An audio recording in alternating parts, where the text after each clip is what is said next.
ఏ పని మొదలు పెట్టినా కూడా మనం గురుగారి ప్రార్థన చేసే మొదలెడతాము. ఆయన ఆశీర్వాదం ఎప్పుడు మనతో ఉండాలి, ఆయన మనకి జ్ఞానం ప్రసాదించాలి అని. నమో విష్ణుపాదాయ కృష్ణ ప్రేష్ఠాయ భూతలే శ్రీమతే కృష్ణ బలరామ స్వామి నితి నామినే. శ్రీల ప్రభుపాద శిష్యేషు కేవలం వ్రజవాసినాం వాడవ వంశావతాంశం హంసం ధ్వాంతాంతకం నమః. శ్రీల ప్రభుపాదుల గారి శిష్యుల్లో Swamiji is the only Vrajavasi disciple of Srila Prabhupada. Srila Prabhupad గారిని కలిసే ముందే స్వామీజీ వేద పండితుడు, ఆయన శాస్త్రాల్లో చాలా పెద్ద జ్ఞాని. శ్రీల ప్రభుపాద్ గారు సమాజానికి చాలా మంచి పని చేస్తున్నారని తెలిసి శ్రీల ప్రభుపాద్ గారి దగ్గర దీక్ష తీసుకోవాలని స్వామీజీ నిర్ణయించుకున్నారు. ఇది గౌడీయ వైష్ణవ గురు పరంపర ప్రార్థన. శ్రీకృష్ణుడితో మొదలయ్యి చైతన్య మహాప్రభు మీదుగా అందినది మా గురు పరంపర. వాంఛాకల్పతరుభ్యశ్చ కృపా సింధుభ్య ఏవ చ పతితానాం పావనేభ్యో వైష్ణవేభ్యో నమో నమః.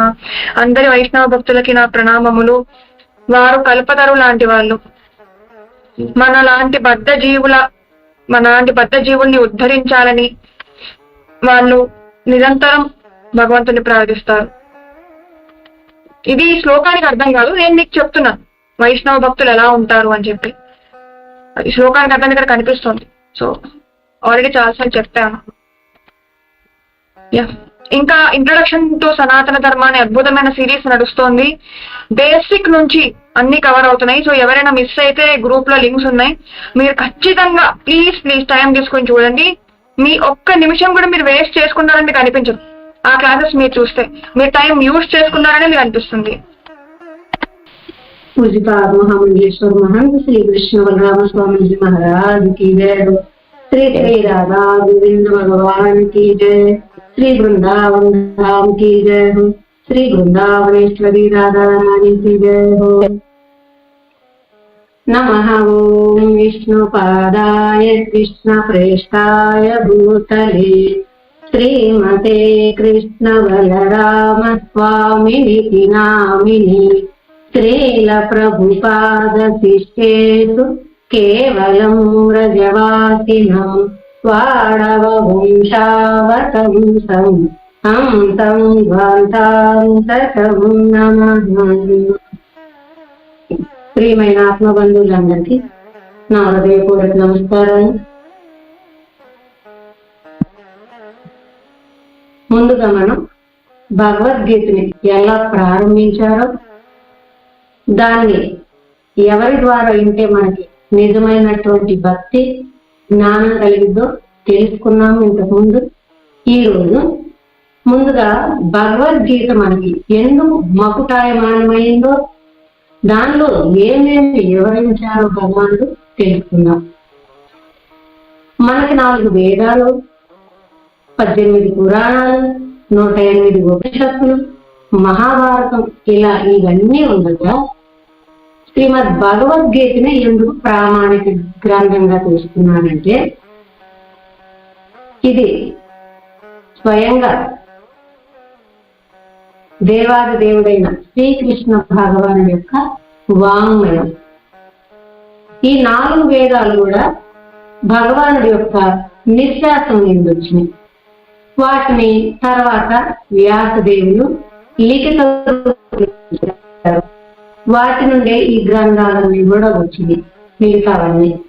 కానీ భగవద్గీత స్వయంగా భగవానుడి ముఖారవిందం నుంచి వచ్చినటువంటిది. అలాగే ఇప్పుడు మనకి సుమారు 5000 సంవత్సరాలకు పూర్వం వసుదేవ కుమారుడుగా భగవాను స్వయంగా వచ్చి ఆ శ్రీకృష్ణ భగవాను తన యొక్క ముఖారవిందం నుండి ఈ యొక్క గీతను మనకు బోధించటం వలన అది మకుటాయమానమైంది. అంటే మకుటాయమానం అంటే అది మకుటం అంటే కిరీటం, అన్నిటికీ కూడా పైన ఉన్నదని. ఎందుకు ఇది మకుటాయమానమైందని ఇంకా తెలుసుకోవాలంటే, ఈ భూలోకంలో ప్రజలంతా కూడా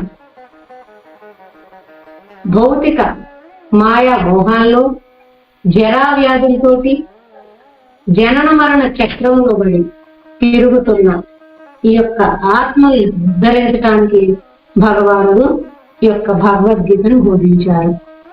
ప్రతివారి ఆత్మ ఉద్ధరణ కోసం ఈ భగవద్గీతను బోధించి భగవానుడు జగద్గురు అయ్యారు, గీతాచార్యుడు అయ్యారు. ఇప్పుడు ఈ భగవద్గీత ఆ పరమ పవిత్రమైనటువంటి పుణ్యక్షేత్రమైన కురుక్షేత్రంలో జరిగింది. పాండవులకి కౌరవులకి మధ్యన వీరిద్దరు కూడా పాండవులు కౌరవులు ఆ కురుక్షేత్రంలోకి చేరుకుని వారి వారి అశ్వ గజ తురంగాది బలాలతోటి సైన్యాన్ని అంతా కూడా యుద్ధ వ్యూహ రచన చేసి యుద్ధానికి సంసిద్ధులై ఉన్నారు. ఇటు పుట్టువృద్ధి అయినటువంటి హస్తినాపుర చక్రవర్తి అపరిపక్వమైనటువంటి మనస్థితిలో ఉన్న ధృతరాష్ట్రుడు ఆ కురుక్షేత్రానికి దూరంగా ఉన్నటువంటి తన అంతఃపురంలో ఉన్న ఆయన యొక్క మనసులో అనేకమైనటువంటి ఊహాపోహలు చెలరేగుతున్నాయి. అసలు ఏం జరుగుతుంది అక్కడ ఆ కురుక్షేత్రంలో? ఇక్కడ చెప్పారు ధర్మక్షేత్రం కురుక్షేత్రం అని.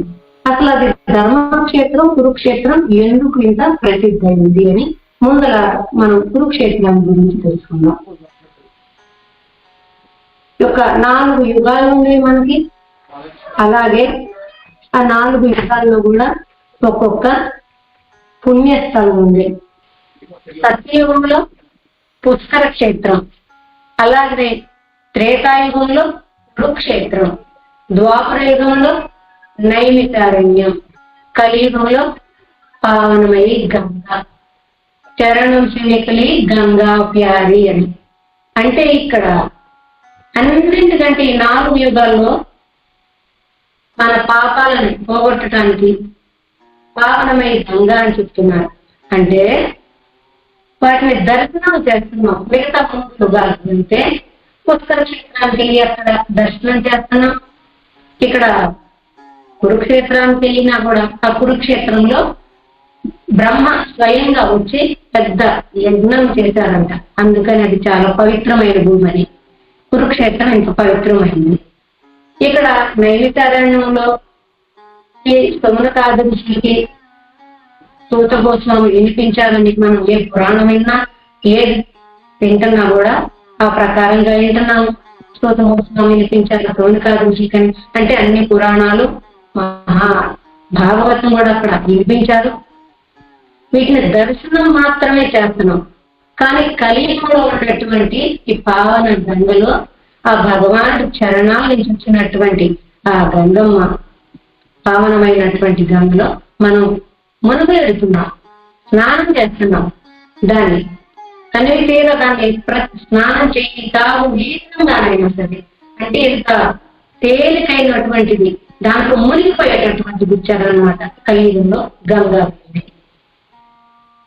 అలాగే ఇక్కడ ఈ పావనమైనటువంటి కురుక్షేత్రంలో ఈ యొక్క కురుక్షేత్రానికి దూరంగా తన అంతఃపురంలో ఉన్నటువంటి ఆ ధృతరాష్ట్ర మహారాజు ఇలా అనేకమైనటువంటి ఊహలు మునిగి ఉన్నారు.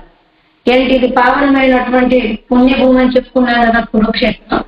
ఆ పావన భూమిలో అంటే ఆత్మ జ్ఞానానికి దూరమైనటువంటి నా కుమారులు ఆ ప్రదేశంలోకి వెళితే ఒకవేళ ఆ ప్రదేశ మహిమ వలన వీరికి జ్ఞానమని ఏదో ఒక రాజ్యానికి పాండవులతో ఏదైనా వడంబడికి వస్తాడేమో అని ఇలా ఆయన ఊహిస్తున్నారు, అనుకుంటున్నారు.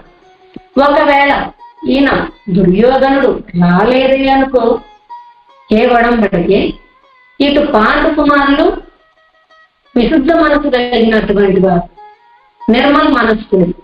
అందుకని వీరు ఆ యొక్క కురుక్షేత్రంలో వారు ఆ యొక్క హింసని వీడి తిరిగి అరణ్యానికే వెళ్తారేమో, మళ్ళీ యుద్ధం చేయకుండా అరణ్యవాసానికి వెళ్తారేమో, వెళ్ళొచ్చు కూడా అనుకుంటున్నాడు. ఆ భూమిలో మహిమ అలాంటిది.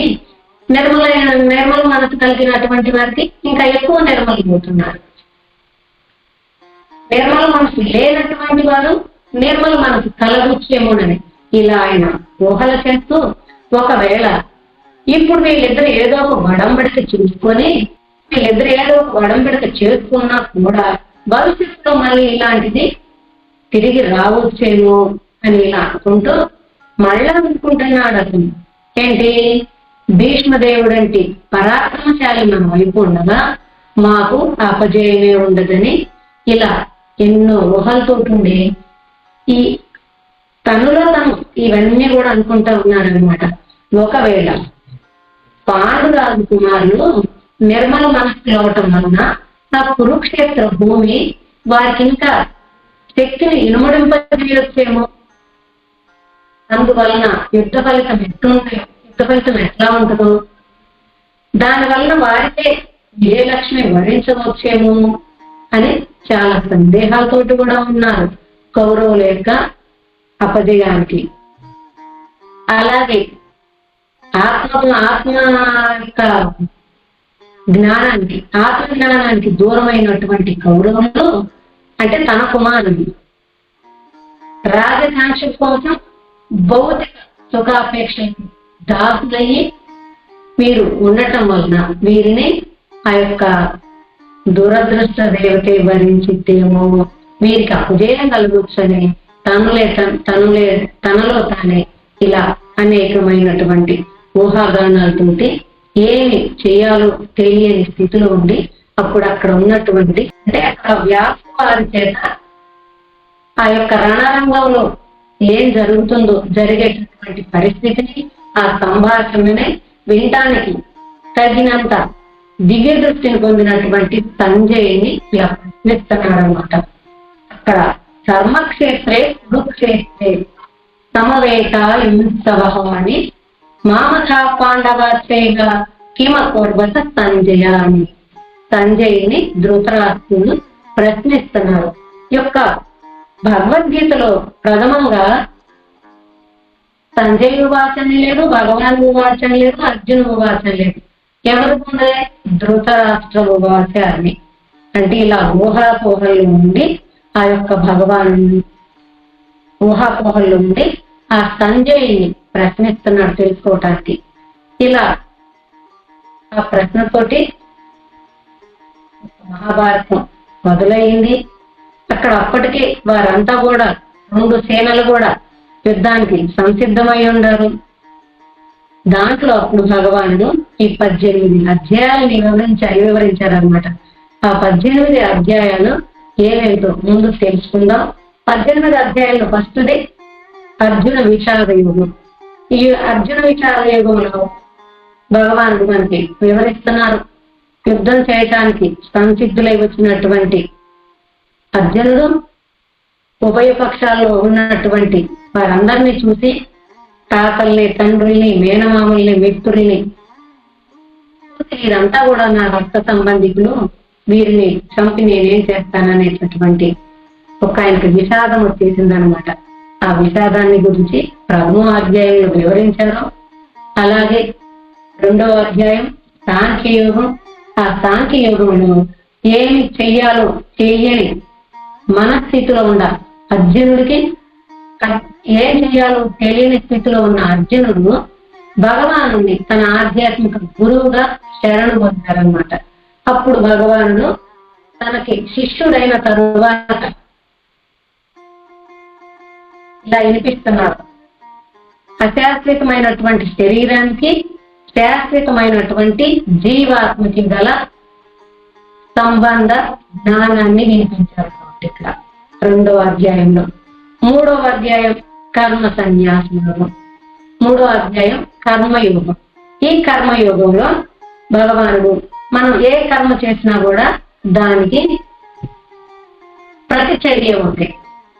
ఆ ప్రతిచర్యలో మనం చేసే కర్మలను బట్టి బద్ధుల్ని చేసే కర్మలు కావచ్చు, ముక్తులు చేసేటటువంటి కర్మలు కూడా కావచ్చు అని వారెండింటికి తేడాలు వినిపిస్తున్నారు కర్మలో. అలా 4వ అధ్యాయం వచ్చేటప్పటికి దివ్య జ్ఞానం చెప్పారు. ఈ దివ్య జ్ఞానంలో ఆత్మకి పరమాత్మతో గల సంబంధం తెలుసుకోవాలంటే ఫస్ట్ నువ్వు ఆత్మ సాక్షాత్కారం పొందినటువంటి ఆధ్యాత్మిక గురువుని శరణు వేడినప్పుడు మాత్రమే నువ్వు దాన్ని తెలుసుకోగలుగుతావు. కానీ దానికి తప్ప వేరే మార్గం ఏమీ లేదని స్థిరపడతారు. 4వ అధ్యాయంలో పరమాత్మతో గల ఆత్మకున్న సంబంధ జ్ఞానాన్ని తెలుసుకోవాలంటే ఆధ్యాత్మిక గురువుని శరణ్ పొందటమే తప్ప ఇక వేరే మార్గమే లేదని స్థిరపరిచారు గట్టిగా. ఇక్కడ ఇది మళ్ళీ చెప్తారు. 5వ అధ్యాయం వచ్చేటప్పటికి కర్మ సన్యాస యోగం. ఈ యోగంలో మనం కర్మలని ఆచరిస్తూ దాని ఫలితాన్ని ఆశించకుండా ఉన్నప్పుడు ఏం ప్రయోజనం కలుగుతుంది అనే దాన్ని వివరించారు. అలాగే 6వ అధ్యాయం వచ్చేటప్పటికి ధ్యాన యుగం. ఈ ధ్యాన యుగంలో మనం చాలా మందిని ధ్యానం చేయటము ఫలానా అని అనుకుంటాం, కానీ ఇక్కడ చాలా ఇంపార్టెంట్ గా జాగ్రత్తగా వినాల్సినటువంటిది ఏంటంటే ఈ భౌతిక ప్రపంచంలో మనం ఏం చేసినా కూడా దానికి మనసే ప్రధాన కారణం ఉంటుంది. ఆ మనస్సును దాని భగవాన్ పైన లగ్నం చేసి ఆయనకి ఇచ్చానుగుణంగా నడుచుకోవడానికి, అంటే భగవానుడు ఎలా కోరుకుంటున్నారో మనం అలా నడవటానికి ఈ మనస్సును నియంత్రించడానికి రూపొందించిందే ఈ ధ్యానం అని చెప్పారనమాట. అట్లాగే విజ్ఞాన యుగం. ఇది పరమ సత్యాన్ని తెలుసుకోవటానికి ఎంతో మంది తపిస్తా ఉంటారు.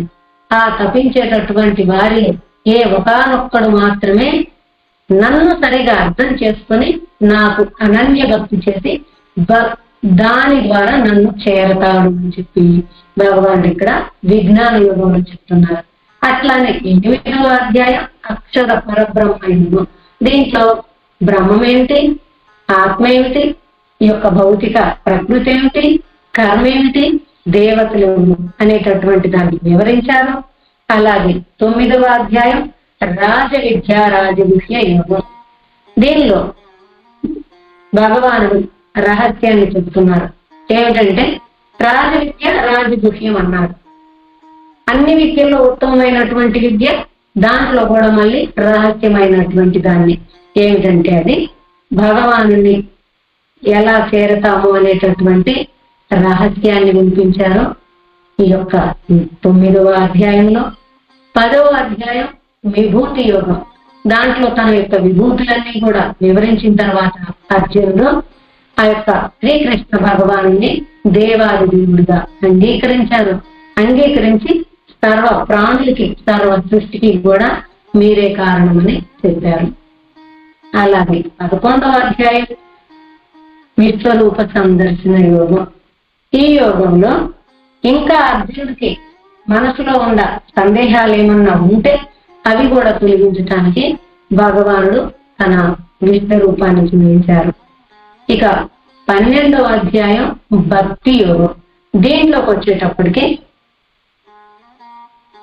ఎలా భక్తి చేస్తే తనని చేరతారనేటటువంటి మార్గాన్ని, ఆ తర్వాత సగుణతత్వ సాకార రూపానికి, నిర్గుణతత్వ రూపానికి, అంటే సగుణ రూపానికి నిర్గుణ రూపానికి ఈ రెండిట్లో భేదం ఏమిటి, ఏది చేస్తే సగుణ రూపంలో నిర్గుణ రూపంలో పూజ చేస్తే ఏం కలుగుతుంది అనేటటువంటి దాన్ని వివరించారు.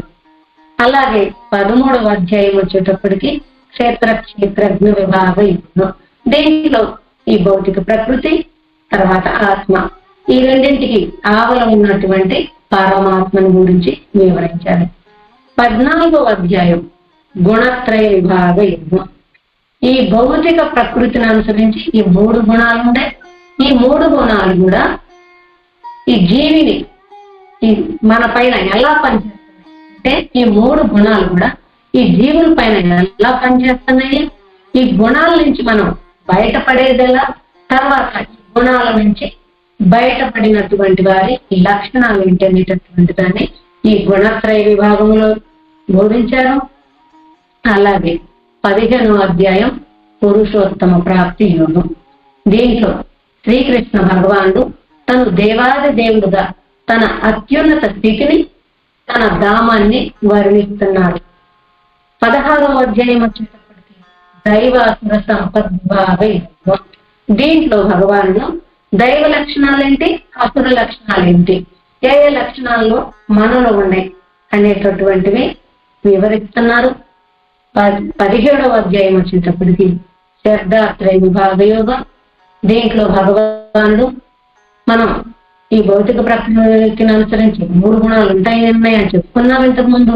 వాటిలో మనం దానం, ధర్మం, పూజ, సేవ, భక్తి, తపస్సు, యజ్ఞం ఏదైనా సరే చేసేటప్పుడు ఏ శ్రద్ధతో ఉండామో, ఏ గుణంతో ఉండామో వీటిని బట్టే మనకి ఆ ఫలితం వచ్చిద్దని వివరించారు. 18వ అధ్యాయం వచ్చేటప్పటికి మోక్ష సన్యాస యోగం. ఈ మోక్ష సన్యాస యోగంలో భగవానుడు భగవద్గీత యొక్క పూర్తి తీర్మానాన్ని ఇచ్చేశారు. అదేంటంటే భగవానుని ఏ షరతు లేకుండా, ఏ సంశయం లేకుండా నిష్కల్మషమైనటువంటి హృదయంతో అనన్య భక్తితో శరణాగతి పొందినటువంటి భక్తుడు ఈ యొక్క ప్రపంచంలో అన్ని పాపాల నుండి కూడా ముక్తుడై భౌతిక ప్రపంచం నుండి మోక్షాన్ని పొందుతాడు అని. అనన్య భక్తితో శరణాగతి అయినటువంటి భక్తుడు తన పాపాలన్నింటి నుంచి కూడా ముక్తుడయ్యి ఈ భౌతిక ప్రపంచం నుండి మోక్షాన్ని పొందుతాడు. అంటే సన్యాసానికి అర్థం ఇదేనని చెప్తున్నారు. అంటే సన్యాసం అంటే శరణాగతితోటి మోక్షాన్ని పొందటము. మెయిన్ అర్థం ఏంటి సన్యాసానికి? శరణాగతి. శరణాగతి తీసుకుంటే మోక్షాన్ని పొందుతామని. సన్యాసం అంటే ఎక్కడో ఉంటున్నాము, హిమాలయాల్లో ఉంటాము, లేకపోతే ఆశ్రమాల్లో ఉంటాము, ఏ రంగు బట్టలు వేసుకొని ఉంటాము, పెద్ద పెద్ద తిలకాలు పెట్టుకొని జడలు వేసుకొని ఉంటాము. ఇది కాదు. ఇంట్లో ఉందా, అడవిలో ఉందా, ఆశ్రమంలో ఉందా, గృహస్థుగా ఉందా, సన్యాసిగా ఉందా, ఎలా ఉండాలి? ఈ మనసుని భగవానుడికి అర్పించి శరణాగతి అయ్యి ఈ భౌతికమైనటువంటి కోరికలు ఏమీ లేకుండా కూడా భగవాను తప్ప ఇంకేమీ తెలియకుండా ఉన్నారో ఈ పూర్తి జీవితం వారి సేవకు అంకితం చేస్తే అది శరణాగతి. అటువంటి వారు ముక్తి పొందుతారని ఇదే భగవద్గీత యొక్క తీర్మానం అని చెప్పారు. మోక్ష సన్యాస యోగం. ఇప్పుడు నేను అర్థమైంది అనుకుంటున్నాను మీ అందరికీ కూడా. సన్యాసం అంటే మనం గృహస్థు పాలన చేస్తూ కూడా ఇంట్లో ఉండి ప్రతి సమయం గురువు గారిని, అంటే ఒక అర్హులైనటువంటి ఆధ్యాత్మిక గురువుని స్వీకరించి వారి ద్వారా వారి ఆజ్ఞల్ని మన యొక్క జీవితంలో పాలన చేస్తూ గృహస్థు ధర్మం నిర్వర్తిస్తూ కూడా సన్యాసిలాగా పాలన చేసి మనం మోక్షం పొందొచ్చు. సన్యాసియే మోక్షం పొందాలని లేదు. ఇక్కడ సన్యాసి కంటే కూడా గృహస్థు ఇంకా ఎక్కువ అని చెప్తున్నారు. ఎందుకంటే సన్యాసి జీవితం తీసుకుంటే సన్యాసి ఒక్కరే మోక్షానికి వెళ్తారు. అదే గృహస్థ అయితే తను చేస్తూ తన పిల్లల్ని, చుట్టుపక్కలని, తన పక్కన ఉన్నటువంటి వారిని అందరినీ కూడా మోక్షానికి తీసుకెళ్ళొచ్చు. అందుకని సన్యాసం అంటే అర్థం శరణాగతి అని చెప్పారు భగవాన్. ఈ విధంగా 18 అధ్యాయాల్లో మనకి ఆ భగవద్గీత నేర్పించారు. ఇప్పుడు ఈ ప్రథమ అధ్యాయంలో ధృతరాష్ట్ర వివాచతోటి ప్రారంభమైంది. భగవాను ధృతరాష్ట్ర అడుగుతున్నారు సంజయుని, సంజయ ధర్మక్షేత్రమైనటువంటి ఆ కురుక్షేత్రంలో నా కుమారులు పాండురాజు కుమారులు ఇద్దరు కూడా యుద్ధం చేయటానికి వచ్చి ఇప్పుడు ఏం చేస్తున్నారు? ఇక్కడ ఏమో అడుగుతున్నారంటే ధృతరాష్ట్రుడు ఈ ఇద్దరిని కూడా, వారిద్దరు కూడా ఒకే వంశానికి చెందినటువంటి వారు, ఒక కులంలో ఒక వంశంలో ఉన్నటువంటి వారు. ఇద్దరు వచ్చి ఏం చేస్తున్నారని అడగకుండా ఇక్కడ నా కుమారులు పాండురాజు కుమారులు అని చెప్పి విడదీశారన్నమాట. అంటే ఇది ధృతరాష్ట్రుడికి వాళ్ళ కుమారుల పైన ఉండేటువంటి ప్రేమ అంతా గుడ్డిగా ఉందని అడిగినప్పుడు సంజయుడు చెప్తున్నాడు. ఇలా ఇంతకుముందు చెప్పాము. సంజయుడికి ఆ యొక్క దూర దృష్టిని, సంభాషణ వినటానికి కూడా వ్యాసదేవులు వారు దివ్య దృష్టిని ప్రసాదించారని, ఇక్కడ వీరిద్దరు కూడా రాజంకపురంలో కూర్చొని ఉండి ఆ సందేహాన్ని తీర్చుకోవడానికి ఏం జరుగుతుందా అని వినటానికి అడిగినటువంటి ప్రశ్నకి సమాధానం ఇస్తున్నారు సంజయుడు. రెండో శ్లోకం దృష్ట్వాసు పాండవానీకం యూఢం దుర్యోధనస్తదా ఆచార్యముపసంగమ్య రాజావచనమబ్రవీత్ అని. అంటే ధృతరాష్ట్రుడు సంజయుని ప్రశ్నించినప్పుడు ఆ యొక్క యుద్ధ మైదానంలో యుద్ధానికి సంసిద్ధంగా ఉన్నారు ఉభయ పక్షాల వారు. వ్యూహాన్ని కూడా రచించారు. ఆ దుర్యోధనుడు ఆ యొక్క పాండవుల వ్యూహాన్ని చూసి తోటపాటు గురయ్యాడంటున్నారు. అంటే ఒక్కసారి భయపడిపోయాడు ఆ వ్యూహాన్ని చూస్తేనే. అంటే తనకు అపజయం కలిగిద్దేమోనని చెప్పి చాలా భయభీతించింది. తన గురువైన ద్రోణాచార్య దగ్గరికి వెళ్తున్నారన్నమాట. ఇప్పుడు ఈ విషయం ధృతరాష్ట్రుడు అడిగారు కదా సంజయుని, అడిగినప్పుడు జరుగుతున్నటువంటిది ఇక్కడ ఈ విషయం. ఇదే విషయాన్ని ధృతరాష్ట్రుడికి అలా చెప్తే కుదరదు. ఎందుకంటే వారి యొక్క కుమారుల మీద అంత గుడ్డిగా ప్రేమ ఉండటం వల్ల అలా చెప్తే భయపడ్డాడని ముందుగానే దుర్యోధనుడు భయం చెందాడని ఏంటి ఇక్కడ సంజయునికి ఏం చేస్తాడో ధృతరాష్ట్రుడు తెలియదు. అందుకని ఇక్కడ ధృతరాష్ట్రుడి దగ్గర చాలా తెలివిగా వ్యవహరించాలి, కౌశలంగా వ్యవహరించాలని చెప్పి ఈ యొక్క సంజయుడు ఇలా చెప్తున్నారు. దుర్యోధనుడు చాలా రాజకీయ చతురత కలిగిన వాడు అని చెప్పి, అంటే నీ కుమారుడు చాలా తెలివి కలిగినటువంటి వాడు. అక్కడ యుద్ధ మైదానంలోకి వెళ్ళగానే భీష్మాచార్య వారి దగ్గరికి అనుకుంటా తన గురువైన ద్రోణుడి దగ్గరికి వెళ్ళాడని చెప్తున్నారనమాట. అంటే ఇది సంజయుడి యొక్క కుశలత, ఎలా మాట్లాడాలో ధృతరాష్ట్రుడి దగ్గర అని చెప్పి సంజయుడికి తెలుసు. అందుకని ఈ విధంగా చెప్తున్నారు, నీ కుమారుడు చాలా తెలియగలిగినటువంటి వాడు. అంటే దుర్యోధనుడు రాజకీయ చతురుడు అని చెప్పారు. చతురత అంటే చాలా జిత్తుడు మారివాడు, తెలియగలిగినటువంటి వాడు అని చెప్పారన్నమాట. తన గురువైన ద్రోణాచార్యుని చూడటానికి వెళ్ళారని చెప్పారు. వెళ్ళి అక్కడ ఏమంటున్నారు, దూఢం దుర్యోధనస్తదా ఆచార్యం ఉపసంగమ్య. అంటే వెళ్ళి ఇక్కడ ఈ శ్లోకంలో మనకి సంస్కృత శ్లోకానికి కానీ అర్థం తెలిస్తే ఆ సంస్కృతానికి అక్కడ అసలు అతను ఏం చెప్తున్నాడా అనేటటువంటిది మనకి తెలిసిపోతుంది.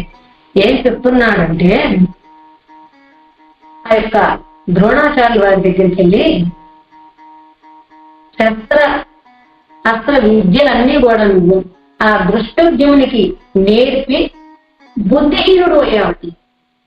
నిన్ను చంపటానికి జన్మించినటువంటి ఆ దృష్టోద్యమునికి సర్వ విద్యలు కూడా నేర్పించి నీవు అజ్ఞానిగా ప్రవర్తించావని ఆ యొక్క మాటలు అలా స్ఫురించేటట్లు ద్రోణాచార్య వారి దగ్గర మాట్లాడుతున్నారు దుర్యోధనుడు. అలాగే కాకుండా నువ్వు పాండవుల మీద ప్రేమతోటి అన్ని విద్యలు కూడా నీ ప్రియమైనటువంటి శిష్యుడు అర్జునుడికి నేర్పించావు. ఈ రోజున ఆ పాండవులు యుద్ధం చేయటానికి వచ్చి నీ ఎదురుగా నిలబడ్డారు. ఇది శోచనీయమైనటువంటి విషయం అని చెప్తున్నారు. అంటే ఇక్కడ నిగూఢంగా ద్రోణాచార్యుల వారిని ఈయన కించపరుస్తున్నారనమాట. కించపరుస్తూ మాట్లాడుతున్నారు దుర్యోధనుడు.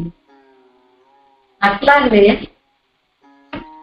పాండవుల పట్ల అంటే నీకు అకృతజ్ఞులయ్యారు పాండవులు. నీ వలన యుద్ధ విద్యలన్నీ కూడా నేర్చుకొని ఈ రోజు యుద్ధానికి నీ ముందే వచ్చి వ్యూహరచన చేసి నిలబడ్డారు. అలాంటి అకృతజ్ఞులైనటువంటి పాండవులను చంపడానికి నువ్వు ఎలాంటి దయని కూడా చూపకుండా వారిని నాశనం చేయటమే నీ కర్తవ్యంగా ఉండాలని ద్రోణాచార్యుల వారిని శాసిస్తున్నారు ఇక్కడ దుర్యోధనుడు. ఇది మనకి ఇక్కడ శ్లోకంలో అలా దాని అర్థమైంది కానీ తెలియదు. ఇదంతా కూడా మనం తెలుసుకోవాలి అంటే ఇందులో మనం చెప్పుకునేదంతా కూడా గురుదేవులు రాశారు మనకి, వారు రాసినటువంటి భగవద్గీతలో. అంటే ఇక్కడ వారి దుర్యోధనుడు భావన ఏమిటి అంటే అసలు అక్కడ అర్జునుడే భావంతో ఉంటున్నారు, దుర్యోధనుడే భావంతో ఉన్నారు, భగవానుడే భావంతో చెబుతున్నాడు అనేటటువంటిది యథాతథంగా రాశారు మన గురుదేవుడు పూజ్యపాద మహామండలేశ్వర మహంత శ్రీకృష్ణ బలరామ స్వామిది. ఈ యొక్క భగవద్గీతకు తప్ప ఇంకా ఏ భగవద్గీతలో కూడా ఈ భగవానుడు ఏమని అనుకుంటున్నారు అది యథాతథంగా రాసినటువంటి భగవద్గీత ఈ సృష్టిలో లేదు. ఏదైతే ఉంది అయితే అది బ్రజవాసి భాషలతోటి ఉన్నటువంటిదే భగవద్గీత. అలా ఆ ద్రోణాచార్యుడు, అలా దుర్యోధనుడు ద్రోణాచార్య వారిని శాసిస్తున్నారన్నమాట. ఇప్పుడు ఇక్కడ చెప్తున్నారు, అజ్ఞాని అయినటువంటి దుర్యోధనుడు తన గురువు అయినటువంటి ద్రోణాచార్య వారిని శాసిస్తున్నాడు, ఇలా వ్యంగ్యంగా మాట్లాడుతున్నాడు. అంటే ఇప్పుడు అజ్ఞాని అంటే ఏదైనా తెలవకుండా చేసినటువంటి వాడిని, ఏమీ తెలియదు వాడికి, దాన్ని అజ్ఞాని అనుకుంటున్నాం. ఇప్పుడు అన్ని తెలిసి అలా మాట్లాడినటువంటి వాడిని ఏమనుకుంటారు? అజ్ఞాని అనరు, దుష్టుడు అంటారు. అది ఇక్కడ దుర్యోధనుడిని దుష్టుడు అని చెప్పాలి. దుష్టుడు అయినటువంటి దుర్యోధనుడు పైకి చూస్తే తెలుస్తారు ఎవరైనా దుష్టులైనటువంటి వాడు దుష్టుడని వాడిని చూడంగానే కనిపించిద్దా? తెలియదు కదా. దుష్టుడని ఎలా పిలుస్తాడు అంటే వారి పనిని బట్టి, వారి మాటలను బట్టి, వారి చేతలను బట్టి మనం దుష్టుడా మంచివాడా అని తెలుసుకుంటాం. ఇప్పుడు ఎలా తెలిసింది మనకు దుర్యోధనుడు దుష్టుడా అజ్ఞాని అని? ఇలా ఉంటాడు, వాడే దుష్టుడు. తన గురువుని ఎలా కించపరుస్తున్నాడో, వ్యంగ్యంగా మాట్లాడుతున్నాడు, ఇది తెలుసుకోలేకుండా పాండవులు అలా చేశారు, దృష్టద్యుమ్నుడు ఇలా చేశారని చెప్పి తన గురువుని కించపరుస్తూ ముందు మాట్లాడుతున్నటువంటి దుర్యోధనుడే దుష్టుడు అని మనం ఇక్కడ తీర్మానం చేయాలని. అలా మాట్లాడి ఇంకా ఇలా అంటున్నాడు, వారి పక్కన చాలా పరాక్రమవంతులైనటువంటి సైన్యం ఉంది అని చెప్పి, పరాక్రమవంతులైనటువంటి రాజులు కూడా ఉన్నారని ఇలా చెప్పటంలో ద్రోణాచార్య వారికి దుర్యోధనుడు అంటే దుర్యోధనుడి లోపల ఉన్నటువంటి భయం వ్యక్తమవుతుంది. ఎప్పుడైతే ఆ పాండవ సేనను చూశారో అప్పుడే భయం కలిగిపోతుంది. ఇలా ద్రోణాచార్యుల వారు ఎక్కడో పాండవుల మీద ప్రేమతోటి, జాలి దయతోటి వారిని సంహరించరు, వారి మీద దయ చూపుతారు అని చెప్పి ఇలా ఈ విధంగా ఆయనని క్రోధపరచడానికి, వారి మీద ఉత్తేజపరచడానికి ఇలా మాట్లాడుతూ ఉన్నారు దుర్యోధనుడు. అంటే దుర్యోధనుడు పక్కన భీష్మాచార్యులు, ద్రోణాచార్యులు వంటి పరాక్రమచారులు ఉండా కూడా ఈయనకే పాండవ సైన్యాన్ని చూస్తే భయం పడుతున్నాడు. ఎందుకు? అధర్మమై ఉన్నప్పుడు మనసులో దుర్యోధనుడికి కూడా తెలుసు తన అధర్మపరుడని, అయినా కూడా మోహంలో ఉండి రాజ్యకాంక్షలు కావాలి అని నేను అనేటటువంటి అహంతో ఉండటం వల్ల ఈ యుద్ధం అంతా జరుగుతుంది. ఇప్పుడు అది కూడా మనసులో ఉంది, అపజయం కలిగిద్దని తెలుసు, తను తప్పని తెలుసు, అయినా కూడా పైకి మాత్రం తను యుద్ధం చేయాల్సిందే, నేనేనన్నట్టు మాట్లాడుతున్నారు. ఇంకా కించపరుస్తూ వ్యంగ్యంగా ఇలా అంటున్నారు ద్రోణాచార్య వారిని. ఆ యొక్క అర్జునుడికి నువ్వు యుద్ధ విద్యలన్నీ కూడా నేర్పి ఈరోజు తప్పు చేసినటువంటి వాళ్ళ కూడా. ఎందుకంటే వారు ఎదురుగా వచ్చినప్పుడు, యుద్ధానికి వచ్చినప్పుడు వారు ఎదురుగా యుద్ధానికి వచ్చారు, వారితో ఇప్పుడు మనం యుద్ధం చేసి నువ్వు యుద్ధం చేసి గెలవటం అసంభవంగా ఉంది. అందుకని నీ గౌరవాన్ని నిలుపుకోవాలంటే నువ్వు యుద్ధాన్ని మాని పాండవుల పక్షాన చేరి నీ గౌరవాన్ని నిలుపుకొని అలా క్రోధం తెప్పించేటట్టు మాట్లాడుతున్నాడు అనమాట దుర్యోధనుడు ద్రోణాచార్యుడు.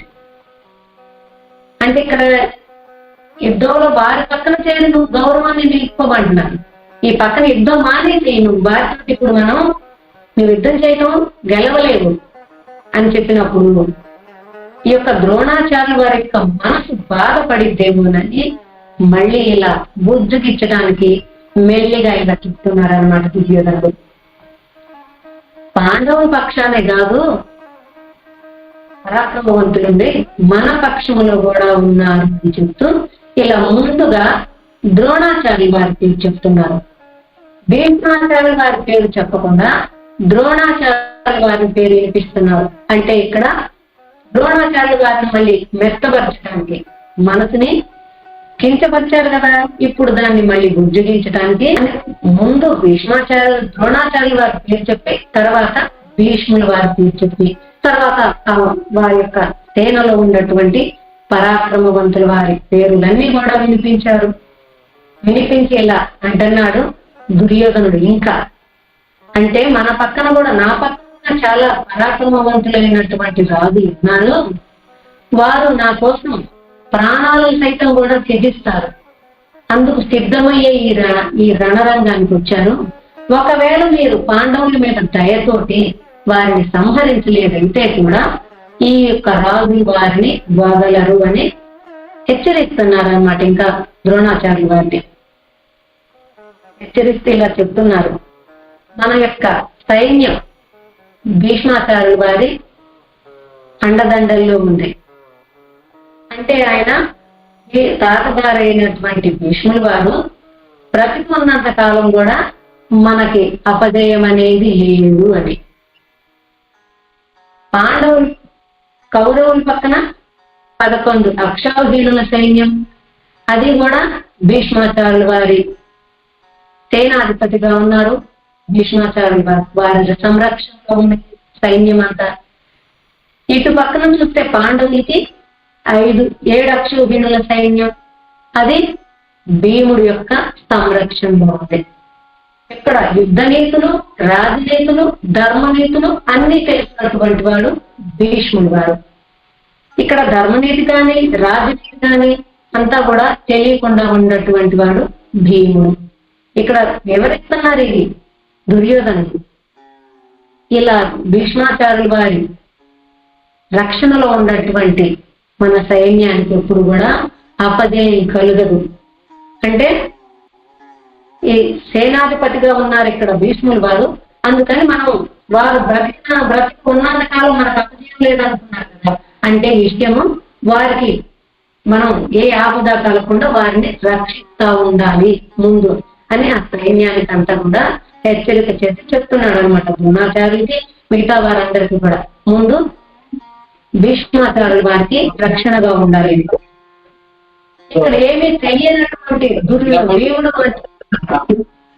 అంటే ఇక్కడ దుర్యోధనుడు మనసులో భీముడు గురించి భయం ఉంది. అందుకని ఏమీ తెలియనటువంటి వాడు అర్ధ మహారథుడు అని చెప్పి భీముడిని తక్కువ చేసి చూపిస్తున్నారంటున్నారు. ఎందుకంటే ఇక్కడ వారికి 11 అక్షౌహిణులు, వీరికి 7, ఈ మొత్తం కలిసి 18 అక్షౌహిణుల సైన్యము ఉందా, వీరందరూ కూడా ఒక్కరంటే దుర్యోధనుడు భయపడుతున్నారు. అది భీముడు అంటే. ఎందుకంటే తనకు మరణం అనేది సంభవిస్తే అది భీముడి చేతిలోనేనని. ఈ ఎంతమంది పరాక్రమవంతులు ఉన్నా కూడా భీముడు ఒక్కరితోటే ఈ దుర్యోధనుడు భయం కలుగుతుంది దుర్యోధనుడికి. ఇక్కడ భీష్ముడు వారు ఏంటన్నారు అంటే, భీష్ముడు వారు మన యొక్క వారు మన సైన్యానికి రక్షగా ఉన్నారు. అలాగే వారి ప్రతిజ్ఞ కూడా ఉంది అని చెప్తున్నారు. వారి ప్రతిజ్ఞ ఏం చేశారు, తను బ్రతికి ఉన్నంత కాలం కూడా ఈ యొక్క కౌరవ సింహాసనాన్ని కాపాడతారు.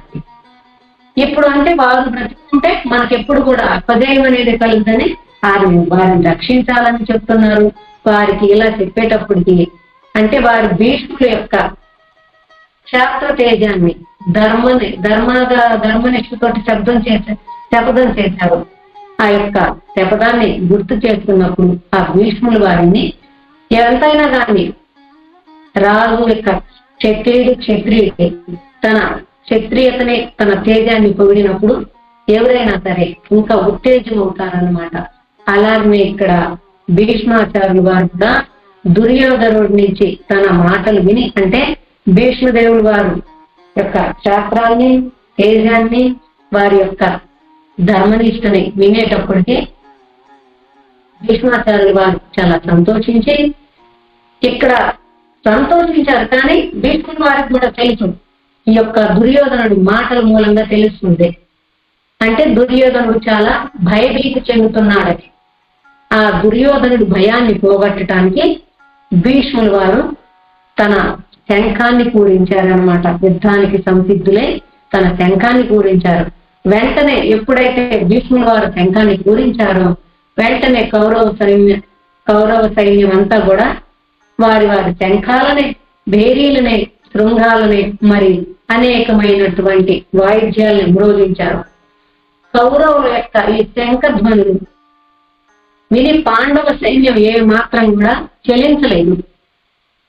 వారంతా ఇక్కడ 11 అక్షౌహిణుల సైన్యం మొత్తం కూడా ఒక్కసారి శంఖారావాలు చేస్తే కూడా పాండవ సైన్యం విని ఏ మాత్రం కూడా చెలించలేదు. ఎప్పుడైతే ఈ యొక్క భీష్ముల వారు శంఖారావం చేశారో ఇది వినగానే వెంటనే ఈ పక్కన ఉన్నటువంటి శేఖస్త్రాలతో సంధించి ఆ దివ్యమైనటువంటి రథములో ఉన్న శ్రీ కృష్ణార్జునులు ఇద్దరు కూడా వారి వారి శంఖాలను పూరించారనమాట. శ్రీకృష్ణ భగవానుడేమో పాంచజన్యం అనే శంఖాన్ని, అర్జునుడు దేవదత్తం అనేటటువంటి శంఖాన్ని పూరించారు. ఈ వీరి యొక్క శంఖధ్వని అంటే అర్జునుడు కృష్ణుడు పూరించినటువంటి ఆ శంఖధ్వనికి పాండవుల యొక్క సేన ఉత్తేజమై శక్తి బాగా వినుగడింపజేసింది. మీకు ఈ పక్కన ఉన్నటువంటి మిగతా ధర్మరాజు, నకుల సహదేవులు, మిగతా వారంతా కూడా రాజులంతా కూడా వారి వారి శంఖాలను పూరించారనమాట.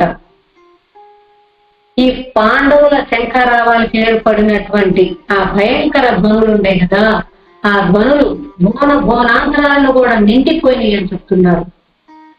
దాంతో ఈ యొక్క పాండవుల సేనకేమో శక్తిని ఇనుమడింపచేసింది, అంటే ఇంకా శక్తిని కలిగించింది. ఇటు కౌరవ సేన ఎప్పుడైతే ఈ యొక్క ధ్వనులు వినేటప్పటికీ ఆ కౌరవుల యొక్క హృదయాలు చిన్న భిన్నమైనవి అంటున్నారు. భయం కలిగిపోయింది మొత్తానికి కూడా. ఇలా ఉభయ పక్షాలు యుద్ధానికి ప్రారంభమయ్యారు. శంఖారావాలు చేశారు. రెండు పక్కలు కూడా యుద్ధానికి ప్రారంభమైనప్పుడు కపిధ్వజుడైనటువంటి అర్జునుడు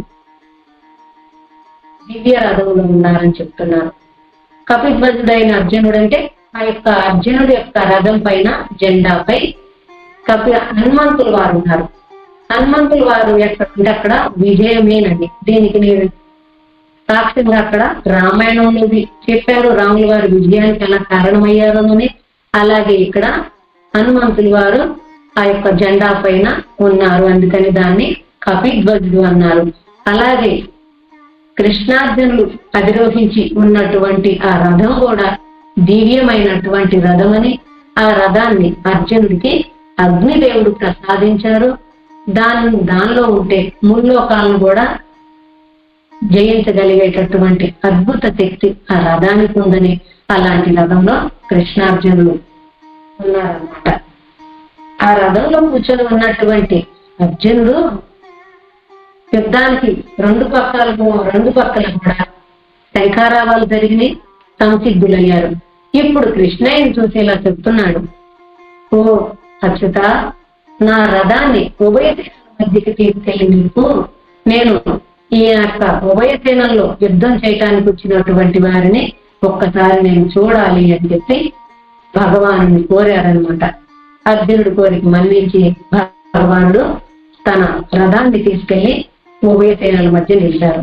ఇక్కడ భగవానుడు అర్జునుడి యొక్క ఆజ్ఞల్ని పాలన చేస్తున్నారు. ఎందుకు పాలన చేస్తున్నారు? భగవానుడు అంటే అందరికీ ఆజ్ఞలు ఇచ్చేటటువంటి వారు. ఇక్కడ అర్జునుడు చెప్తున్నారు, నా రథాన్ని తీసుకెళ్లి ముందు ఉభయ సేనల మధ్య నిల్చమని. తను ఏమన్నా సారథి అయ్యారు భగవానుడు.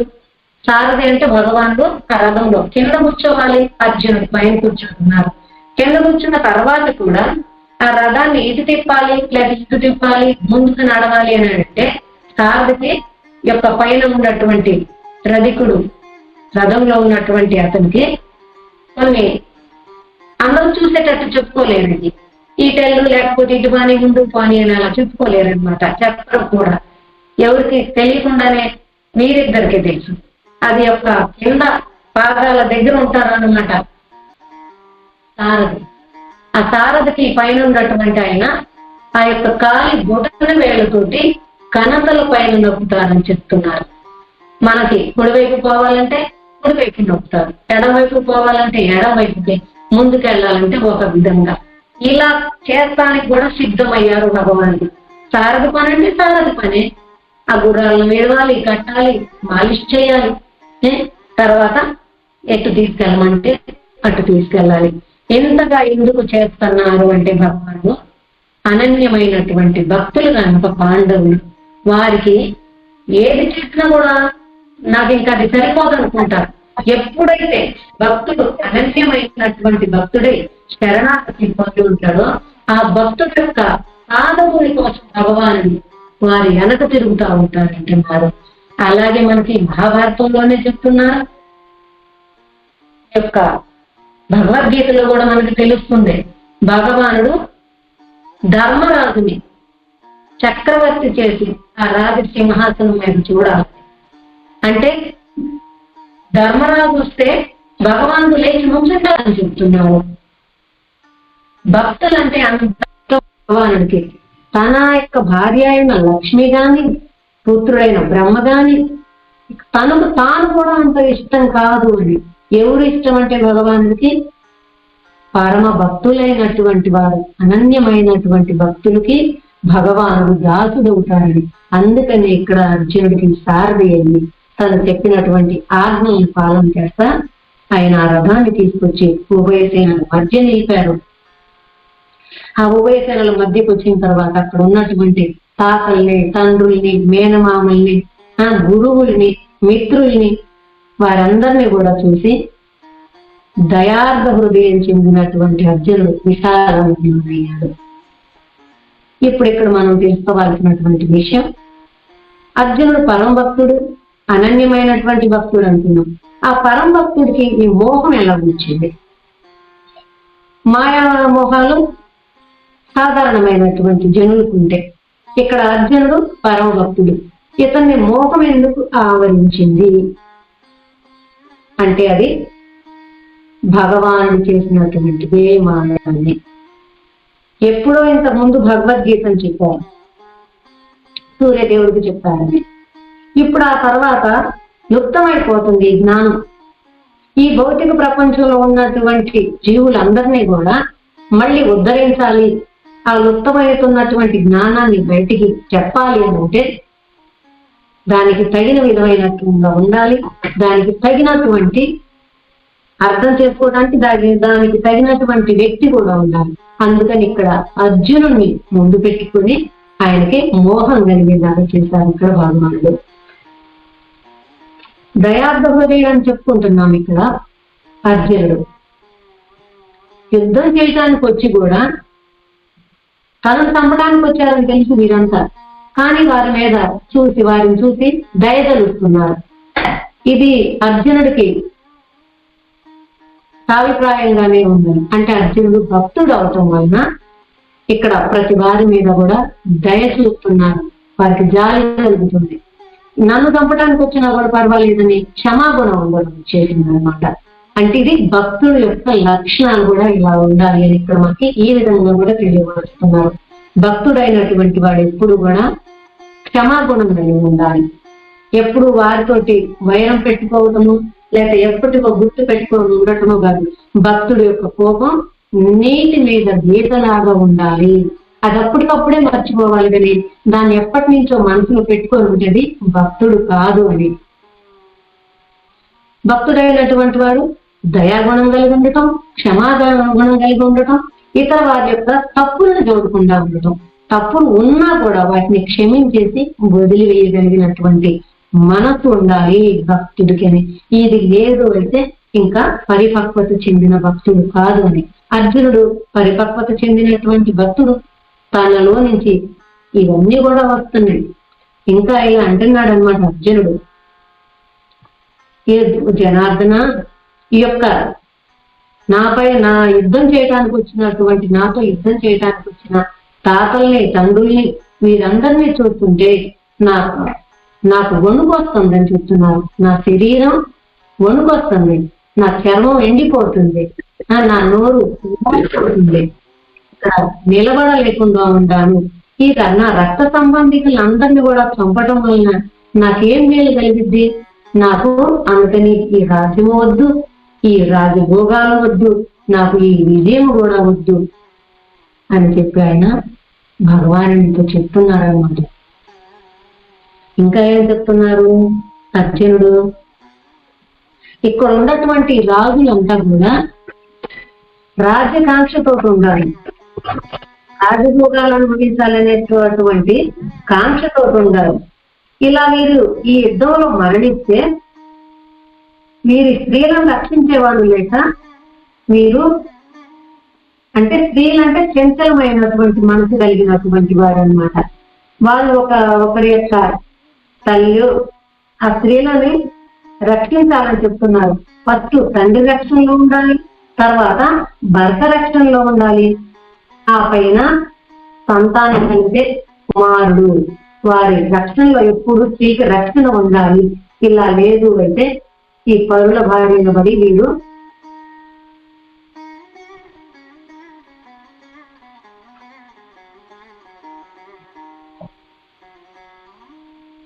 వర్ణ సంకరం కలిగిన వాడు అవుతారు, పతితులు అవుతారు. పరుల భార్యను బడి ఈ స్త్రీలు పతితులు అవుతారు. అలా పతితులైనటువంటి స్త్రీలకి కలిగినటువంటి సంతానమే వర్ణ సంకర సంతానం. ఈ వర్ణ సంకర సంతానం కలిగినప్పుడు ఈ వంశాలు నాశనం అవుతాయని, ఆ సంతానం వల్ల వర్ణ సంకర సంతానం తోటి పితృదేవతలకు కానీ పితృలకు కానీ ఇచ్చేటటువంటి అంటే తర్పణాదులు చెల్లకపోగా వారిని నరకంలో ఇంకా ఎక్కువ బాధలు పడేటట్లు చేస్తారు. తర్వాత వీరు కూడా నరకానికి వెళ్తారు, నరకానికి తీసుకెళ్తారు. అలాగే వాళ్ళ వంశాన్ని నాశనం చేసినటువంటి వారిని కూడా నరకానికి పంపిస్తారు అని ఇలా చెప్తా ఉన్నారన్నమాట అర్జునుడు. అంటే ఇక్కడ మనం తెలుసుకోవాల్సినటువంటిది ఏంటంటే గురువు ముందు భగవానుడు ముందు మనం మన పాండిత్యాన్ని మన గొప్పతనాన్ని వినిపించకూడదు. ఇక్కడ అర్జునుడు ప్రతి సమయం భగవానుడితో ఉంటారు. భగవానుడి యొక్క అనన్య భక్తుడై ఉండి కూడా భగవానుడికి తను పండితుడని వినిపిస్తున్నారు. అంటే ఇక్కడ స్త్రీలు వర్ణ సంకరం అయిపోతారు, వర్ణ సంకర స్త్రీలు పతితులు అవుతారు, వారికి వర్ణ సంకర సంతానం వచ్చింది, ఈ రాజులందరినీ నేను చంపలేను, వీళ్ళని చూస్తే దయగలుగుతుందని చెప్పి తను ఒక పండితుడిని అనుకుని జాలి కలిగినటువంటి వాడిని అనుకుని భగవానుడికి ఇక్కడ ఈయన వినిపిస్తున్నారని. ఇలా ఎందుకు వినిపిస్తున్నారు తెలుసు అర్జునుడికి. శిష్యుడైనటువంటి వారు భగవానుడి ముందు గురువు ముందు ఎలాంటి వినిపించకూడదు, వారి ఆజ్ఞలనే తీసుకోవాలి. కానీ ఇలా వినిపిస్తున్నారంటే ఎందుకు వినిపిస్తున్నారు అనేది కూడా ఇలా వినిపించలేదు అయితే భగవానుడి శ్లోకమగ్నంలో ఉంచాలి అర్జునుడు. ఆ తర్వాత ఆయన నుండి ఇవన్నీ కూడా అయ్యి వారికి సమాధానం చెప్పాలి కనుక అలాంటి వాతావరణాన్ని ఏర్పాటు చేయటానికి ఇదంతా కూడా భగవానుడు ఏర్పాటు చేసిందేనండి. ఎందుకు ఇలా ఏర్పాటు చేస్తున్నారంటే ఈ యొక్క ప్రపంచంలో జ్ఞానాన్ని మర్చిపోయి ఎక్కడి నుంచి వచ్చాము, ఎక్కడికి వెళ్తున్నాము, ఏం చెయ్యాలి అనేటటువంటి దాన్ని మన యొక్క నిజ కర్తవ్యం ఏంటి, అసలు మనకు ఎక్కడైనా నిజమైనటువంటి శాశ్వతమైనటువంటి స్థానం ఉందా ఏమిటనేటటువంటిది ఇవన్నీ కూడా తెలపటానికి ఇక్కడ శాశ్వతంగా లేవు. నా ఇల్లు, నా వాకిలి, నా డబ్బు, నాది నేను అనుకుని ఉంటున్నాం. కానీ ఎక్కడ శాశ్వతం? ఎంతకు జన్మకు ముందు లేము, మరణం తరువాతనే మధ్యలో మాత్రమే ఉంటున్నాం. ఇలా కాకుండా అసలు జన్మ తీసుకోకముందు ఎక్కడ ఉందాం, మనం ఎక్కడి నుంచి వచ్చాం, మరణించిన తర్వాత ఎక్కడికి వెళ్తున్నాం, అసలు ఇక్కడికి ఎందుకు వచ్చాము, ఎక్కడి నుంచి మళ్ళీ వెళ్ళాలంటే ఏం చెయ్యాలి అనేటటువంటి ఈ విషయాలన్నీ కూడా బుద్ధిమంతుడైనటువంటి వాడే ఆలోచిస్తాడు అని చెప్తున్నారు. అలా ఇప్పుడు ఆలోచించేటటువంటి శక్తి కూడా లేదు ఈ జనానికి. అందుకని మళ్ళీ ఈ యొక్క జ్ఞాన శక్తిని ఇవ్వాలని భగవాన్ యొక్క భగవద్గీతను ఉపదేశించటానికి అర్జునుడిని అడ్డం పెట్టుకుని ఇలా మోహంలో పడేశారనమాట అర్జునుడిని. అర్జునుడు ఇంకా చెప్తున్నారు భగవానుడికి, నేను యొక్క రాజ్యాశ తీసుకోవటానికి యాతకాయులైనటువంటి వారిని చంపాలా, వీరిని చంపితే నాకు పాపమే వచ్చింది కానీ పుణ్యమేమీ రాదు అని అంటున్నారు. ఇక్కడ ఆతతాయిలు అని పదం చెప్తున్నారు. ఆతతాయిలు అంటే దుర్యోధనాలు ఆతతాయిలు అని. ఆతతాయిలు అంటే అసలు అర్థం ఏంటి? 6 పాపాలు చేసినటువంటి వారిని 6గురిని ఆతతాయిలు అంటారు అని. ఒకటి, ఇతరుల గృహాలకి నొప్పు పెట్టేవారిని, అంటే వేరే వారి ఇళ్లని అగ్ని పెట్టి కాల్చేటటువంటి వారు. రెండో వారు ఎవరికైనా సరే విషం పెట్టి చంపేటటువంటి వారు. మూడో వారేమో మారణాయుధాలతోటి చుట్టుముట్టేవారు. 4వ వారు ఇతరుల భార్యల్ని అపహరించేవారు. 5వది ఇతరుల భూమిని తను తీసుకునేటటువంటి వారు. 6 ఇతరుల ధనాన్ని దోచుకునేటటువంటి వారు. ఈ యొక్క 6 పాపాలు ఉన్నాయి. అంటే గృహాలకి ఏదైనా సరే, ఏ విధంగా గృహం అంటే గృహమే కాదు, దేనికైనా నొప్పు పెట్టి కాల్చొచ్చు.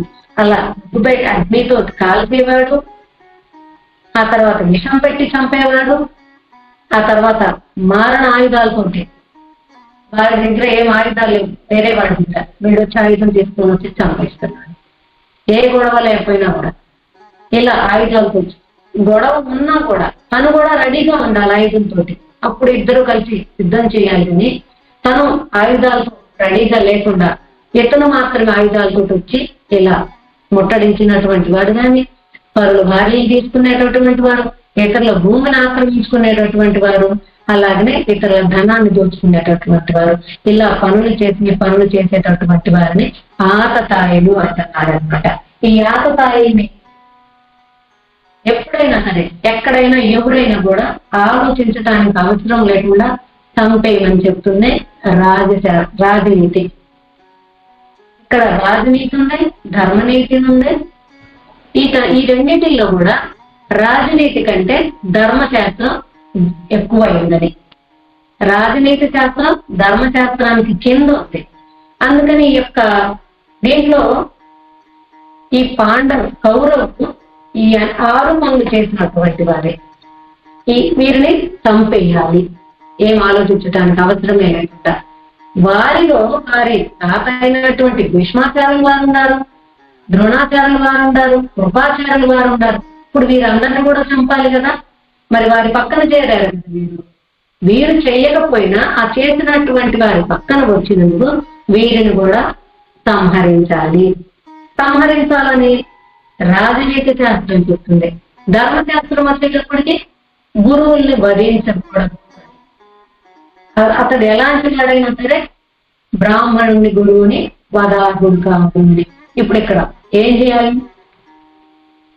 మరి వధించాలా, వధించకుండా వద్దా అంటే దీనికి కూడా సమాధానాలు చెప్తున్నారు. రాజుగారు, బ్రాహ్మణుడు, భార్య. రాజుగారి మాట వినకుండా ఉండటమే, వారి ఆజ్ఞల్ని పాలన చేయకుండా ఉండటమే ఆయనకు వధతో సమానమని. బ్రాహ్మణుడికి ఇక్కడ అశ్వత్థామకు వచ్చేటప్పటికి చెప్పారు, తన యొక్క ఆ యొక్క తలపైన మణితోటి వచ్చారాయన, దాన్ని తీసివేయటంతో అక్కడే మరణించినట్లని. అట్లానే భార్యని కూడా వధించలేకుండానే వధించిన దాంతో సమానంగా భర్త నుంచి దూరం చేస్తే భార్యని, ఇది వధతో సమానమైంది అని ఈ రకంగా చెప్తున్నారు. ఆతతాయుడైనటువంటి ఆ యొక్క దుర్యోధనాదుని చంపి నేను పాపమే తెచ్చుకుంటాను, దానికన్నా కూడా నాకు ఈ రాజ్యభోగాలు వద్దు, ఏ సుఖాలు వద్దు, నా తాతకి ఈ రాజ్యభోగాలు భూలోకమయ్యే కాకుండా త్రిలోక రాజ్యాధిపత్యం కూడా నాకు వద్దు అని చెప్తున్నారు అర్జునుడు. అంటే ఇక్కడ ఈ యొక్క దుష్టులైనటువంటి దుర్యోధనాదుల్ని చంపటం వల్ల నేను తర్వాత నరకానికి వెళ్ళాల్సి వచ్చింది. ఒకవేళ ఇప్పుడు వీళ్ళని నేను చంపలేదు అంటే వీరంతా కూడా నన్ను పిరికి వాడనుకున్నా లేక చేతకాని వాడనుకున్నా ఏదైనా సరే అనుకోని నాకు పర్వాలేదు. కానీ నేను తర్వాత ధర్మాన్ని పాలించినందుకు మీరు చంపనందుకు నేను స్వర్గానికి వెళ్తా, అక్కడ నన్ను కీర్తిస్తారు అని చెప్పి ఇలా తెలివిగా మాట్లాడుతున్నాడు అనమాట అర్జునుడు భగవానుడితోటి. మాట్లాడితే ఇలా అని చెప్తున్నాడు, నేను వీరిని సంహరించను. వాళ్లే వచ్చి ఆయుధాలతో నిరాయుధుడే ఉన్నా కూడా నేను ఆయుధాలతోటి వచ్చి నన్ను దుర్యోధనాదులు సంహరించినా కూడా అది నాకు ఇష్టమే అని ధనుర్బాణాలని కింద పడేసి దుఃఖితుడై ఆ ఉభయ సేనల మధ్య రథం పైన సతికెళ్ళి పడిపోయాడు అర్జునుడు. ఇలా అర్జునుడికి ఈ యొక్క ప్రథమ అధ్యాయంలో విషాద యుగాన్ని గురించి మనకి తెలియజేస్తారు భగవద్గీతలో.